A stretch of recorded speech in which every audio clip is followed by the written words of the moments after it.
आज की इस वीडियो में हम देखेंगे कि कुरान और गीता में लाइफ आफ्टर डेथ, ज़िंदगी के बाद की ज़िंदगी का क्या कॉन्सेप्ट है।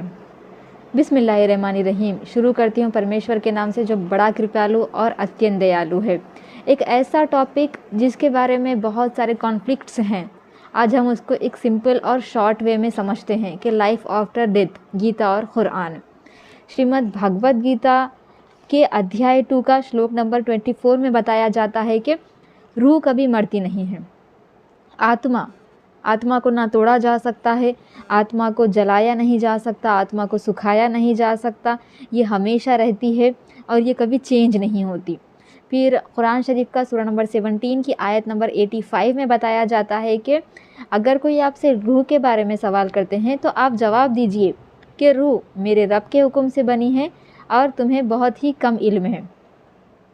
कुरान शरीफ में बताया जा रहा है कि ये जो आत्मा है ये परमेश्वर के ऑर्डर पे बनी है, और गीता में बताया जा रहा है कि आत्मा कभी चेंज नहीं होती, आत्मा की कभी मृत्यु नहीं है। गीता में कॉन्सेप्ट है रीबर्थ का, यानी कि पुनर्जन्म का, और कुरान शरीफ में कॉन्सेप्ट है दोबारा उठाया जाने का।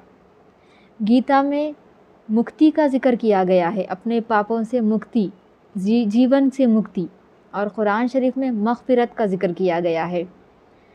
ये कुछ ऐसे कॉन्सेप्ट्स हैं, ऐसे टर्म्स हैं जो सिमिलर हैं। कुरान शरीफ कहती है कि पहले परमेश्वर ने तुमको पहले पैदा किया है, वही तुमको दोबारा भी पैदा करेगा, और ये बात तुम्हारे लिए, परमेश्वर के लिए बहुत आसान है। और गीता कहती है जिस तरह जन्म के बाद मृत्यु निश्चित है, उसी तरह मृत्यु के बाद दोबारा पैदा होना भी निश्चित है। इसलिए इस अनचेंजेबल सिचुएशन में इंसान का गम करना ठीक नहीं। गीता में कर्म फल के बारे में बताया गया है। कर्म के फलों का मत सोचो, कर्म करो, फल की चिंता ना करो, ऐसा गीता में बताया गया है। कुरान शरीफ में कहा गया है कि तुम जो कोई भी अच्छा या बुरा, छोटा या बड़ा काम करते हो, उसका ज़रूर हिसाब होगा। ये कुछ डिफरेंसेस है, डिफरेंट टर्म्स है सिमिलर मीनिंग्स के साथ, तो हमको डिफरेंसेस को छोड़ना है, सिमिलैरिटीज़ की तरफ आना है। श्रीमद् भगवद गीता और कुरान शरीफ, पहले हम शुरू से शुरू करते हैं कि आत्मा परमेश्वर के हुक्म से बनी है, वो कभी चेंज नहीं होती, आत्मा की कभी मृत्यु नहीं है। इंसान के जिस्म की मौत है, लेकिन इंसान के रूह को मौत नहीं है। परमेश्वर इंसान के शरीर में आत्मा डालता है, वो निकालता है और अपने पास रख लेता है। आत्मा की मृत्यु नहीं है, शरीर की मृत्यु है। मौत के बाद का अंजाम हमारे आज के कामों पे डिपेंड करता है कि हम अब इस जीवन में जैसा कर्म करेंगे, हम जैसे आमाल करेंगे, हमको मौत के बाद वैसा ही फल मिलेगा। अच्छे कर्म करेंगे, अच्छा फल मिलेगा। दोनों किताबों में भी स्वर्ग और नर्क, यानी कि जन्नत और जहन्नुम का जिक्र किया गया है।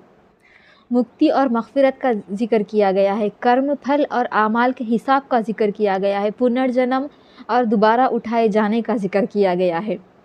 इसीलिए सिमिलैरिटीज़ की तरफ आएँ, अपने इस जीवन में ऐसा कर्म करें कि आपका वो जीवन सुधर जाए। डिफरेंसेस को छोड़ दे, लड़ाई झगड़े को छोड़ दे, एक दूसरे के रिलीजन से, एक दूसरे से रिस्पेक्ट से पेश आए, प्रेम से पेश आए, ह्यूमैनिटी को स्प्रेड करें। और इसी तरह का ज्ञान प्राप्त करने के लिए, इसी तरह की सिमिलैरिटीज़ जानने के लिए चैनल को सब्सक्राइब करें।